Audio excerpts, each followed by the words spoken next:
What up, sports fans? Jake Waxman, Waxon Wednesday, along with Tyler Lavalette of Two Guys Talk Sports.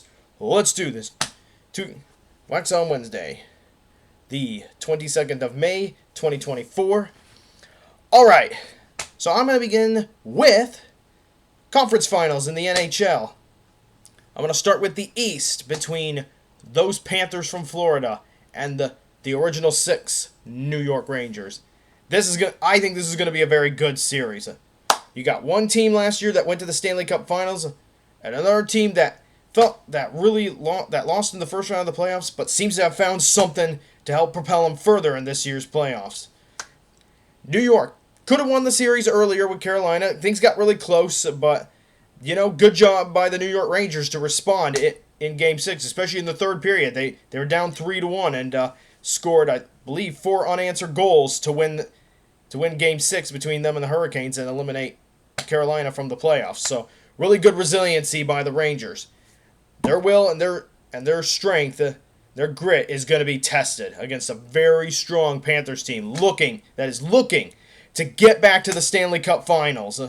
And not only get back there, but win it. Look, that pretty much the same Panthers team. They still got guys like Kachuk and Sergei Bobrovsky. A lot of good pieces there. New York, they got some weapons too. Artemi Panarin, Igor Shesterkin, who's playing tremendous hockey. So I look at both sides of this. It's gonna be a pretty close, another close series. So. Whew, I just think I will say this: while the Panthers do have largely the same team that they had from last season's Stanley Cup run, it is hard to repeat as conference champions. And I think New York has just a little more depth. That's going to go a long way. So with all those things said, I'm going to go New York Rangers in 7 games. It's going to be a lengthy series. Both sides are going to battle it out. But I'm going to go with the New York Rangers in 7 games. So I think, like I said, both sides are going to test each other, and I think the Panthers they're really going to give New York some fits, but I also think New York has plenty of talent and plenty of grit to respond, which is why I think this series is going to go wire to wire, and it's going to go all the way to 7. So I'm going with the New York Rangers in 7 games. So I'm predicting the Rangers will win the Prince of Wales trophy and punch their ticket to the Stanley Cup Finals. All right, and then the Western Conference Finals. You got the Dallas Stars looking to take one more step. And then you got the Edmonton Oilers looking to go to the Stanley Cup Finals for the first time in the Connor McDavid era. So I'm going to start with the Oilers. Their defense concerns me, okay? And goaltending, of course, that's the biggest concern. They have had trouble in this postseason holding on to leads, and that's a big reason why the series between them and Vancouver went to 7 games. And you know what? I'll tip my hat to Vancouver. Way better team than I gave them credit for. They took the Oilers to 7 games and almost came back to win that 7th game. To tie up that 7th game at the very least. But that's a Vancouver team that's going to be really, really good for a couple of years to come. So I don't think we've heard the last of Vancouver. But back to the Edmonton Oilers. So they got plenty of firepower, plenty of guys that can score, plenty of depth offensively. But it's the defensive side that worries me. Can they handle the depth of the Dallas Stars? Like, Dallas, I think, out of all the teams remaining in the playoffs, has the most depth. It's on both sides. Like, the Oilers, they got plenty of depth offensively, but Dallas has depth in many different areas. Not just offense, but defense. And you got plenty of guys playing well. Of course, one of the big reasons Dallas is where they are is goaltending, of course. Their goaltending's been very consistent. Jay Ottinger, probably one of the best goaltenders in the NHL right now. He's been playing well.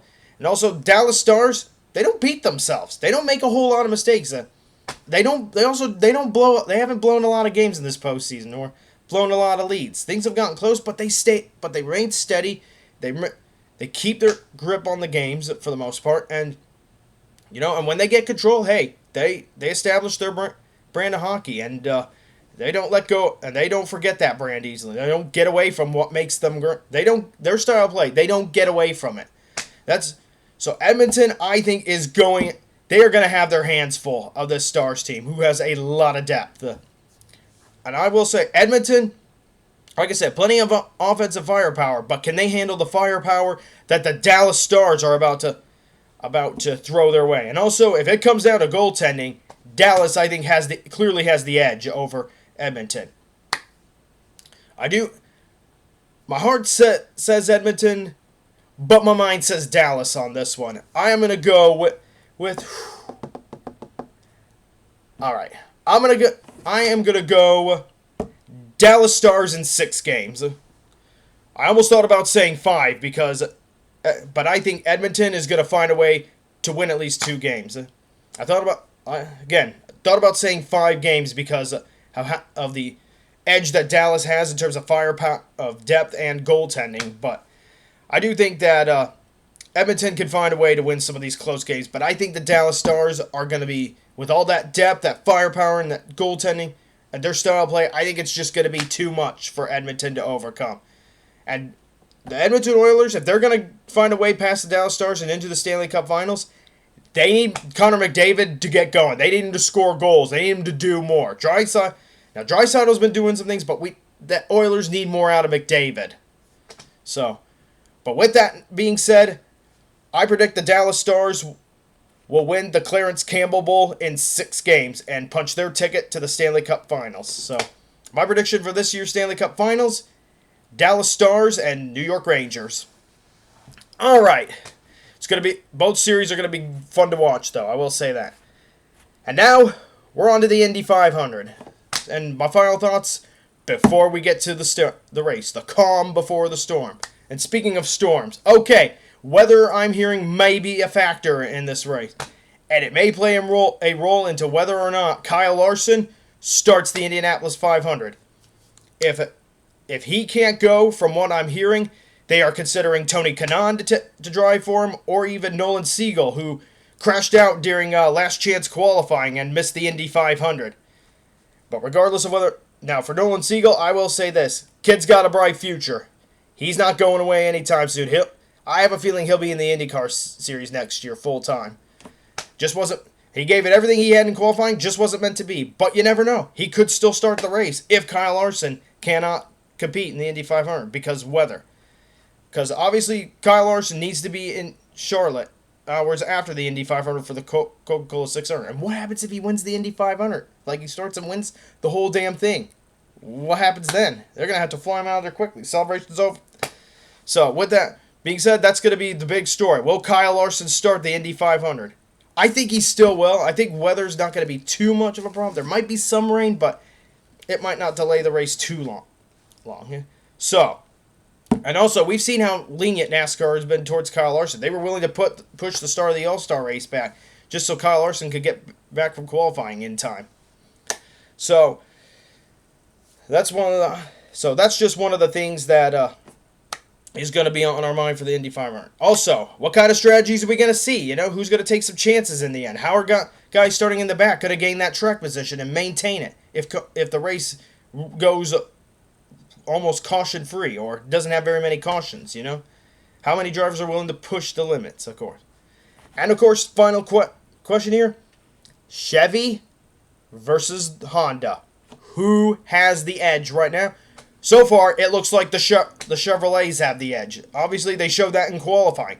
But when it comes to race trim, that's a whole new animal, of course. But I really like I like Chevy's chances of coming away with their second straight Indianapolis 500. I still think the Hondas, they'll be a factor in this race. It's not going to be like 2015 where it was pretty much all Chevrolet all day, and the highest finishing Honda was Marco Andretti in 7th. There'll be some Hondas in the mix, I think. But based on what I'm seeing, I think Chevrolet has the edge, not just in qualifying trim, but in race trim. But I think there'll be some Hondas there in the end. Which leads me now to my prediction for the Indy 500. So I'll start with this. So who are some guys to keep an eye on for the Indy 500? Well, obviously, the Penske cars. All 3 Penske drivers. Scott McLaughlin, Joseph Newgarden, Will Power, all those guys, they got to be favorites for this Indy 500. Of course, Joseph Newgarden, the defending champion.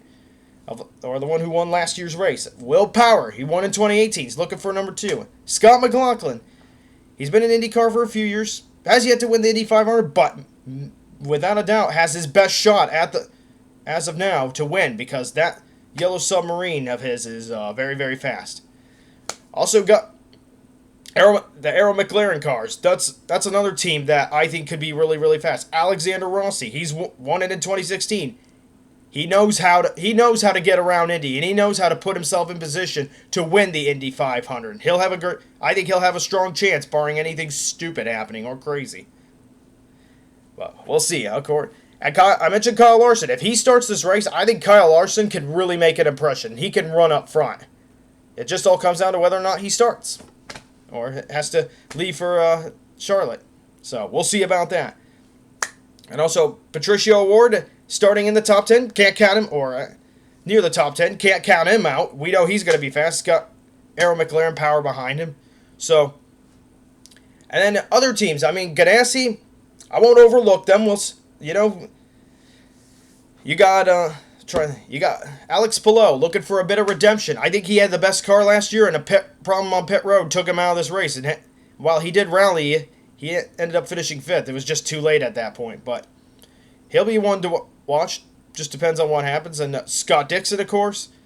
And you got some of the Andretti drivers, like Kyle Kirkwood. I will say this: Kirkwood was fast last year. He would have had a great shot in the end had he not ended up being taken out by the tire of Felix Rosenquist. And so I think Kyle Kirkwood, he might have the best Andretti car. So I wouldn't be surprised if he's the highest finishing Andretti guy. I won't overlook Colton Herta either. Either he's going to be really fast, or he'll be a non-factor. You just never know with Colton Herta. But he's shown that he's had speed at Indy before. We'll just see where it all plays out for him, how good his race car is come Sunday. And then, you guys want dark horses? First dark horse I will say is, of course, Santino Ferrucci. But you could also deem him as a favorite. He's starting inside the top 6. AJ Fort Racing, they showed last year that they had built up a good Indy 500 program. They finished 3rd with Santino Ferrucci. So, some will consider him a dark horse, but at the same time, you could say he'll be a factor in this race. Huh? Okay, never mind. Sorry, guys, I thought I heard something. So, apologies for that interruption if there was one. So, Santino Ferrucci, I think he is going to be a factor in this race, okay? I think he is going to have a chance. As long as he keeps that car, of course, as long as he keeps the car out of trouble, I think Ferrucci is going to be a factor in this race, and he'll have a shot. Just got to clean pit stops and keep the car out of trouble. Other guys, those Ed Carpenter cars, like Ed Carpenter Racing, that's probably the other dark horses I'll name. Ed Carpenter and Rinus VeeKay. They could, if they can get the pit strategy right, they could find themselves being factors in this race as well. So, just a couple of my drivers to watch for, and now, here's my prediction. I predict that the final laps, there's going to be a great battle. Great battle between the yellow submarine of Scott McLaughlin and the orange and white Arrow McLaren number 7 of Alexander Rossi. I think they're going to be locked in a tight battle in those final laps. And Rossi's going to give it everything he's got. But he's just gonna fall short yet again, as Scott McLaughlin crosses the yard of bricks first to win Penske Racing yet another Indianapolis 500. So I predict the winner of the 108th running of the Indianapolis 500, Scott McLaughlin, the driver of the number 3 Pennzoil Chevrolet for Penske Racing, and the famous with the support of Penske and, of course, Rick Mears behind him, I think that's going to propel that, along with a very fast yellow submarine, is going to propel Scott McLaughlin to his first Indianapolis 500 victory in 2024. And that is my prediction and my takes for this year's Indianapolis 500. Should be an exciting race. Hopefully, the weather will stay away and we can get the full 500 laps in on Sunday. All right. On to this day in sports history, and on this day, the 22nd of May, 1992, the NHL Clarence Campbell Conference Final, so the Western Conference Final. The Chicago Blackhawks sweep the Edmonton Oilers 4-0 to advance to the Stanley Cup Finals in 1992, where they would lose to the Pittsburgh Penguins. And they would have to wait until 2010 to return to the Stanley Cup Finals, in which, of course, they won with the new breed of Blackhawks. All right, sports fans, hope you enjoyed this year's Indianapolis 500. Should be exciting. Of course, if not for rain, let me know. Hey, if you got a prediction for the Indy, I want to know your predictions. Who do you think is going to win this year's Indy 500? So, all right, drop them below in the comments. I'd love to see that. And also, if you got a question for me, let me know, and I'll try to answer it in next week's Waxon Wednesday. All right, sports fans, for now, that is all I got for this week. Thank you for watching. This is Jake Waxman from Two Guys Talk Sports, and let's go racing in Indy. See you next week.